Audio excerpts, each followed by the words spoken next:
This is Josephine. Lived in Ithaca now for 10 years. 15 years?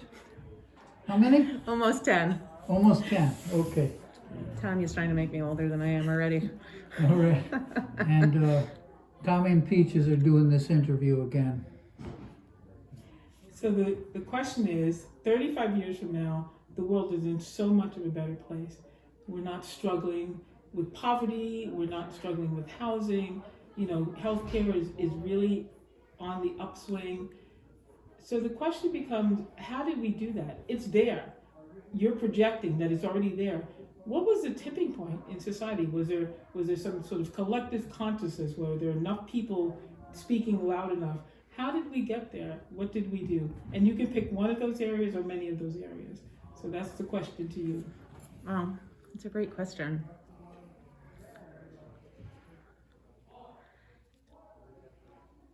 I guess like thinking about climate change, and it would have to take some really catastrophic event that impacted really everybody's lives across all economic brackets in order for people to really feel the immediacy and the urgency. Right now the impact seems so disparate that the people that hold the power aren't necessarily impacted in the same way. But again, I guess if we went to some place of global catastrophe, it's hard to imagine that in 15 years we'd be like back in a beautiful place of everything being okay. So it's hard to imagine rebuilding something from that point. It's hard to imagine rebuilding. But let's pretend. Let's pretend we did. So I love that. That yes, I think so. It would be catastrophic, really, and something that no one is untouched by. I agree with that.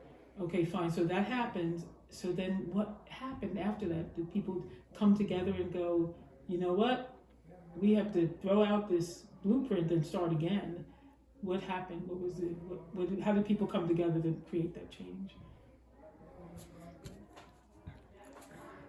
I mean, God, your guess is as good as mine, right? Like, I would assume it would have to take like large collaborative solutions and transdisciplinary approaches and international teams of people coming together and really being willing to work together through existing international agreements and treaties and policies and through existing national institutions.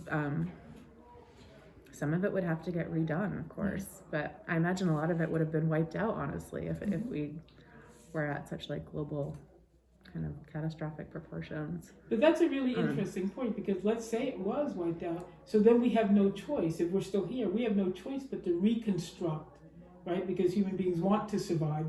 Human beings survive through craziness that we, in our own individual selves, we can't even imagine surviving. When you think about the wars, you think about the Holocaust, you think about all of these things that most people, they did it, they survived. So it's catastrophic. We're like at our wit's end. Things are just wiped out. We didn't even have to do it politically. It just wiped out because it's self-imploded. I mean, I don't know that we have an example of that in human history, No, right? do not. Because all the things you just That's mentioned what were we're like hoping for you to do. discrete things, and those people were often absorbed into other countries that had existing institutions and policies, right? That's what's tricky, because we don't have a model for it. Right. So we're going to fantasize a model. And that is a point to be made, that the let's say the world, we're talking about the world, this is something catastrophic worldwide. It's never had that happen. Well, maybe it did. Maybe that's what took out the dinosaurs. I don't know. Right. But That's what we think. we have no blueprint for this. We do not know how to build a united world. Thank you. We don't know how to do it. Because we've never done it before. So I think you were right when you were talking about this collaborative, international collaboration. You used that word 2 or 3 times there. Somehow in that, what makes us collaborate? I mean, besides a catastrophe, or what do you need to collaborate? What are some of the things that one would need to be able to collaborate? Like for me, An agreement, right? an open agreement, mind. and like you'd have to get rid of prejudices. Yep. Wait a minute, you speak a different language. Whoa, we need a universal language. Maybe. Or we all just need to learn multiple languages. Bring back better education. I mean, a lot of it I think comes down to mindset, right? And being willing to cross those divides. And I think what's interesting, and I wonder if you did kind of, if you were starting over, if we would see a more collaborative kind of co-creation model, or would like that kind of like normal traditional historical, would those things, would those hierarchies start to impose themselves again all over again? I mean, Right. one, I guess this isn't where I'm supposed to be going on this, but like one pessimistic outcome is that like humankind would evolve the way it already has all over again. Absolutely. Right? And Absolutely. In which case it's like not always a pretty picture, even though there are many uplifting stories like throughout history. There's also a lot of right, but not enough to propel us in a different direction. And so that's what I think that's what they're trying to get to. Like, so what would propel us in a different direction, even without a model? Because that's what's hard. Because you think like, wait, how could I? It's like a magic trick trying to produce something out of nothing. I know we'd have to evolve as a species in order to, in some ways it seems like there has to be some sort of like adaptive evolution of like realizing that like this kind of collaborative approach is in the best interest of the survival of the species. And yeah. And that's interesting, using the word evolve, and then just I think, it's like a light's going to go on or something. Ooh. Yeah. And I think if enough people say, if that light went on, look, we have to do something different. We sit down like this and talk. We're going to come up with something different. Like we just, okay, we've tried patriarchy. How do you like? Okay. We'll try not to do that anymore. And we've had matriarchy, so we've got a political system that hardly functions. It functions for a few, it works for a few people. Economic systems, that works for the rich. Agricultural systems, some have been in place forever, but others that are new are wrecking the earth. There's all kind. So just to sit down and think like that with experts in all those fields collaborating, I think we could very easily come up with something distinct from what we have now. And it would take all those people being committed to that vision from the beginning. That's right. Right. That's exactly right. Yeah. Because that's the other one thing we have not done. Yeah. That's the other one thing we haven't done, is people getting to the point where they realize, like, we're all going to perish. Yeah. See, because that kind of catastrophe does not discriminate. Won't matter who you are, how rich you are, how poor you are, what color you are. None of that's going to matter. Right. And we don't want to be obliterated. So we have to figure out something else. But that conversation has to start happening at some point, because we're like we're in this slow boil. That's really what's happening right now. It almost seems, in order to get back to that question of how do you get people willing to collaborate, that we would all have to go through really catastrophic loss in order, and I'm sure we've all had losses in our lives, right? You can't be human without having huge loss and grief, but when you do lose something, and when you are kind of crushed by loss and grief and suffering, like, it really does make you prioritize your values, right? Like, it really puts what's important in place. And I think if people could come to the table with that mindset, right, and leave those other things to the side, maybe that is the tipping point. It's like you actually have to lose in order to rebuild. I think so. That's a good thought. I do think so. Hi, cutie. How are you? Good. What are you guys talking about? Well, we can ask you a question. Would you like to answer a question? Your mom. This is Peaches. Can you say how do you do? This is Gus. Hi. What's your name? Gus. I love that name. I love the name Gus. So I can change the way we ask the question. So the question would be, if you had one wish for the world to be a really, really great place, what would that wish be? What would be different to make the world a better place? No pollution, I guess. Yeah, good. Because then the world wouldn't explode me or die. Anything else? I love that. I guess if I did that, I would wish to have 3 wishes. Because one wish would take up to 2 more wishes. Because But then if I had 3 wishes, I could make more of those wishes. So, Very nice. I like that. I like that. what would your wish be? We were just talking about that. I mean, I think we want, gosh, what would the world, like, how would I want the world to be? I guess I'd want everybody, I mean, these are kind of fantasy wishes, right? I'd want everybody to have enough or have what they need. Everybody to have equal rights. Have people not needlessly suffer. I love that. Well, thank you. Thank you for helping too. Thanks, guys. Thanks, you guys. Fun. So how many of these conversations do you have to Well, record? we've been doing okay now. We've gotten on a roll. So today, what did we do today? Like almost 5, I think. Wow. 5 or good 6, for you. yeah. And we've done maybe 5 or 6 before. Yeah. Yeah. And what's the goal, like in terms of these community I think conversations? I think that from what I could understand, it is really kind of to spread perspectives, very different perspectives, because people think very differently, right, about Yeah. how we can get wherever, and to see if it can become infectious, that people can start thinking, yeah, how can we get there? Yeah. To ask that question, because we don't ask that question anymore because we've kind of given up.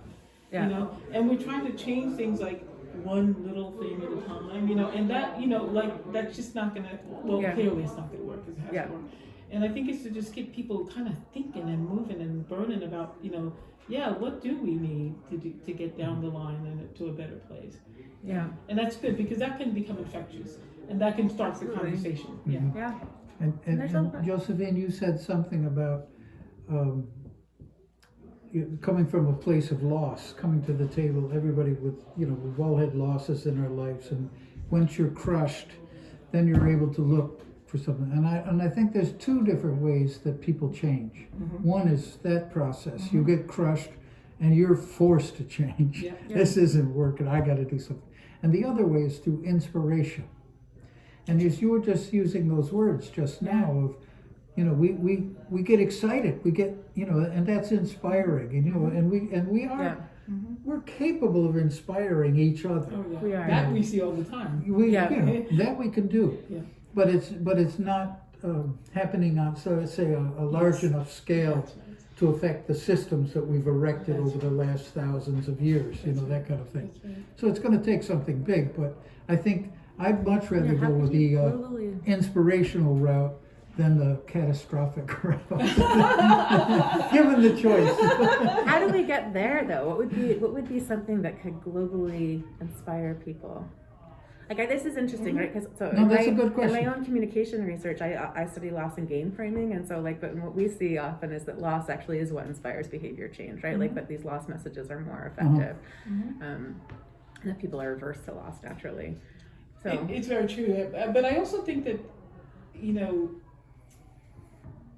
we here, in other words, we are a culture that I hear about everybody's loss, right? I hear Yeah. about death all the time. I hear about the catastrophes all the time. I hear about wars all the time.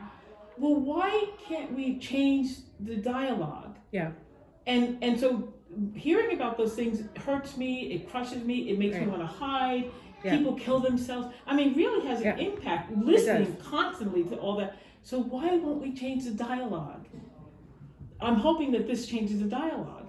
Change the dialogue. You see it in your own children, really. Yeah. The more negative you are as a parent, oh my God, you know what you're going to reap from that. Yeah. The more positive you are, that's not your child. That's human nature to a degree. yeah, So why maybe what we need to do is start changing the way we frame things and talk about things. If we can do it in a more hopeful way, if we can get even our politicians to talk more hopefully, in a way, and certainly in an inspirational way that says that we are really going to make things better for everybody, not for people who are rich, not for people who are educated, not for people who can get to the voting booth, but for anybody. It doesn't matter. We're all here together. Maybe part of it is just changing the dialogue, So, but who knows? excuse me, Chris. Yeah. You don't need to That's ask. great. Sorry. Excuse me. And I want to go back to, like you were talking about a global, how can you inspire a global Yeah. inspiration? And I want to go to the spiritual side of things and thinking of what's inspired people, let's say, the teachings of Buddha for this whole part of the world over here? And here, in the Arab countries, and then spread around of Islam, and Christianity is pretty well encircled the globe. And if you take the spiritual message from these great teachers, that they're all pretty darn similar. They're very similar. But the question, putting them into practice, the religions have pretty well, everybody's adopted it. Well, that means this, and that means we can condemn this group, or that, they're othering. Yeah, And so yeah. I think that's one way to circle the globe, from the spiritual, because that is one, being spiritual beings on a physical plane for a while. That's one thing we all have in common. There's no getting away from that. It's so interesting. We were just talking about this in the context of children's books, because at least in my children's generation, like there's been this huge shift towards A, the graphic novels, and B, towards this whole genre of like fantasy fiction for young readers, kind of. And it's interesting because I've kind of, I wouldn't say forced, but certainly like exposed my kids to lots of the old books that I read growing up. And I grew up in a family without a TV and a lot of reading, and it's interesting because they will read these old books, but they clearly are drawn to these like more fast-paced books. And one of the things I really like notice missing in these newer books are the kind of more traditional spiritual messages, I guess, about like moral values, exactly right? That's right. The And there's like different morality, yeah, not about like who can kill somebody better than they can kill somebody else. You are so it's right. really interesting. And like modern day books, like they have different values, and I was trying, and I don't read them enough, honestly, because I have a hard time getting through them myself, and it's like, it's kind of those things where you're like, well, that's something you're going to read on your own. But but it isn't, and maybe these modern values are just as good. I mean, that's the other thing, right? Like, I don't know, maybe like the modern values that are being exposed in these newer books are still good, but it seems to me that maybe there's a gap between like not having these moral values. I see it as, just as somebody who's been teaching for 40 years, I see it as, again, just moving us into a very damaging space. I really do. Because the messages, obviously nothing, there's never any one message at a time, right? There's several messages. Yes. So the question sometimes becomes, I may see the moral message, but what are the other messages that you're giving that may be usurping or overshadowing the other messages? And I think that we do that quite well, adding one little moral message. It's like, and then the other messages are like, it's just like every time you watch, like, I don't even want to get into the games that these kids play. That's a whole other part. I mean, just that's how they're spending their time. All of their time, absolutely, without a question. And it's just pounded into them from every direction. I mean, but it's like nowadays, it's like when they make movies, there's kind of a morality around it, even like superhero movies. But then the superheroes can get away with doing all sorts of horrible things because they're kind of more like, what are those messages? That's right. What kind of messages are you sending when you do that? Yeah. And that's a frightening thing. So we're really just like, so there it is again. It's the dialogue. It's the dialogue. It's like, if you could it's what shift we're that. saying. Yeah, exactly. That we need to change. Like I'm always disheartened by these movies because I want books like you're talking about. I want books that have a real strong moral message, the one that overshadows the other messages. Well written. And they're well written. There you go. Yeah, and it's tricky and it's hard because when we watch our kids and what you're doing is like always like kind of like playing defense. You're trying to like keep you're just trying to like take that food out of their mouths and replace it, and it's going in their mouths very quickly. It's very tricky raising children these days. It really is, So that's like when you think about the future, then maybe it's like getting rid of the internet and social media. I love that. Yes. And like really just getting back to basic communication, simplifying. Well, that's true too. That's right. I don't know. I mean, it's so hard with like over information, overpopulation. I mean, there's just like. I agree. I think about that a lot, especially, anytime you're flying into anywhere, anytime you're in a city, you're just like, oh my God, there's so many of us now. It's like overwhelming. Like, how can you form meaningful connections when there's so many, like how do you stay in touch? I don't know. It's just like No, it's I like the agree. burden is, you know, Yeah. people's our communities used to be so much smaller, and there's Yes, that's right. and time was different, right? Like we didn't fit so much in. Yeah. And it's really hard right now. Yeah. You know, with And we're the such a masses fast and, you pace. know. So maybe that's another thing that would have to change. Time would need to slow down again, or we'd have to. And that's up to us, right? It's up to Because us. time is time. Right. Time has no. We would have to slow It's down. we that what we right, do for exactly time, that right? move too quickly to time. Exactly. I remember the first time in New York City when I got in a cab and they put TVs in the cab and I'm thinking, what? I can't Right. go for 15 minutes Right, without without watching television. input. It's like insanity. It And is. it's all like horrible things like who killed who and what cab draft. No, And who's cheating on who? Who's cheating on And this who? is you know, like Yeah. those soap operas that have gone on for like Yes, days yes, of yes. our lives. Yes, This is what, yes, 30, yes. 40 years? The same stuff. Who's gossiping about, backbiting about this Oh, I one, know, running I know. that one down, cheating on who? I know. This is what we're fed. This is what we're fed constantly, and our children are so like we can at least say I'm not watching that. Our kids don't know. They don't know what's really being put in their heads. They don't know. You know, it's so interesting. We don't know either. And I mean, here's I an think I interesting know. thing. Oh, I'm smart. I'm not that smart. We all get People go to planted. school up here on the hill to learn how to do subliminal messages, and No, it's I'm true. just as stupid as anybody else for that stuff, I'm sure. Well, that's the same thing with the books that we read growing up. Like we were influenced by those like That is values and exactly opinions, right. and That's right. I mean, that's right. Yeah. so It was funny because I took the boys to see. There's a movie called Sing, which is like a bunch Yeah. of crazy Yeah. animals. I've worked with children all my life. I can't stand children movies, and unless they're like something like The Gruffalo, something lovely like that. But anyway, in the movie itself, and I kept noticing this that, with the exception of one character, all the characters that were in subservient positions were the darker animals. wow. Those are messages that my kids are picking up.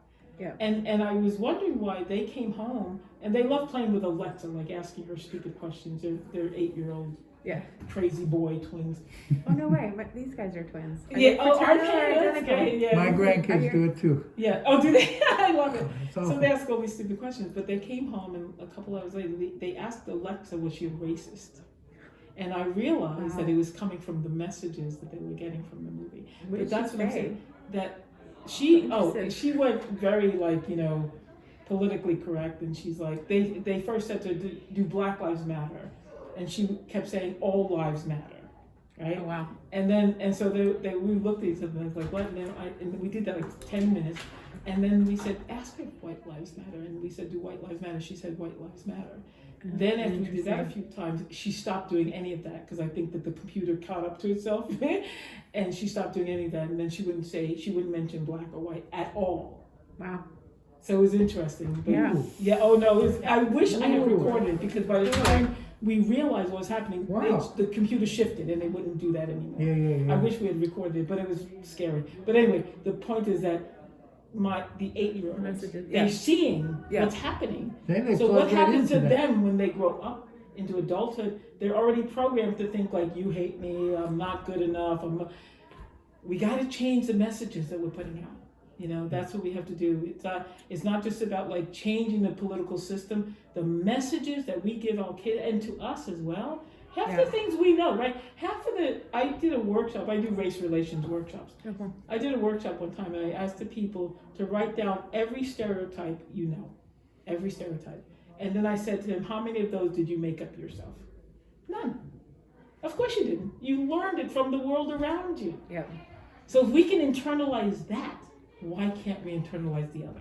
Well, it's interesting, you know, that all the research around like around biases Yeah. shows that like your biases are not so much about like what you like they're regionally based. It turns out all these bias calculators, right? Like so they actually reflect like kind of where you are versus like Yeah.